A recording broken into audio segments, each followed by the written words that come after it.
મહેસાણા ખાતે આવેલા અર્બન સ્કૂલમાં કેશવ માધવ સ્મૃતિ ટ્રસ્ટ અને પર્યાવરણ સંરક્ષણ ગતિવિધિ દ્વારા હરિત કલા સંગમ 2025 ચિત્ર પ્રદર્શનનું આયોજન કરાયું હતું, જેમાં જિલ્લામાંથી 6000થી પણ વધુ મિત્રો ભેગા થયા હતા અને જેમાંથી પસંદગી પામેલા 602 ચિત્રોની આજે પ્રદર્શનની યોજાયું હતું।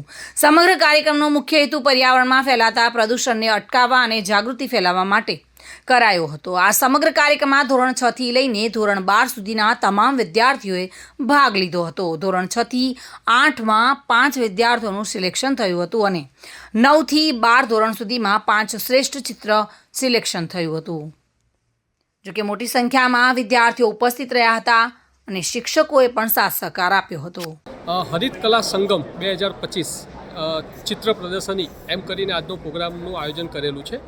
આ આયોજન પહેલાં પર્યાવરણ સંરક્ષણ ગતિવિધિ મહેસાણા જિલ્લા દ્વારા આખો કાર્યક્રમનું આયોજન થયું છે।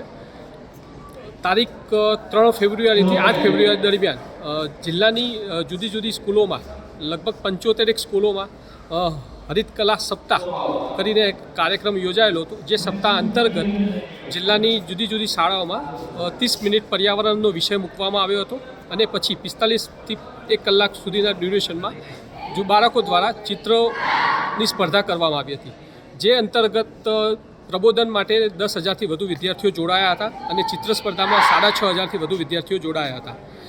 એ 6,500 જે ચિત્રો ભેગા થયા હતા એમાંથી શોર્ટિંગ કરીને સારા ચિત્રો એમ કરીને કુલ 602 ચિત્રોની આજે અહીંયા અર્બન સ્કૂલ ખાતે પ્રદર્શનીનું આયોજન કરવામાં આવ્યું છે, જેનો હેતુ પર્યાવરણની જાગૃતિ માટેનો છે। પર્યાવરણ સંરક્ષણ કેવી રીતે કરવું અને બાળકો દ્વારા એની અંદર કેટલી ગંભીરતાથી એ લોકોએ આ વિષયને લીધો છે એની એક આબેહૂબ અહીંયા દર્શન એક થઈ રહ્યું છે।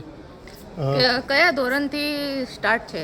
ધોરણ 6 થી 12મા ધોરણ સુધીના બધા વિદ્યાર્થીઓ આ કાર્યક્રમમાં જોડાયા છે। કોઈ શ્રેષ્ઠ ચિત્રનો પ્રદર્શનમાં જે પહેલો બીજો ત્રીજો કે એવું કોઈ નંબર આપવા? કુલ 6 થી 8માં એમ 5 વિદ્યાર્થીઓનું સિલેક્શન થયું છે અને 9 થી 12માં એમ 5 એમ કુલ કરીને કુલ 10 ચિત્રો સારા ચિત્રોનું પસંદગી કરવામાં આવી છે। ભાવિન ભાવસાર સાથે bureau report, today Gujarati news. આ સમાચાર આપને કેવા લાગ્યા?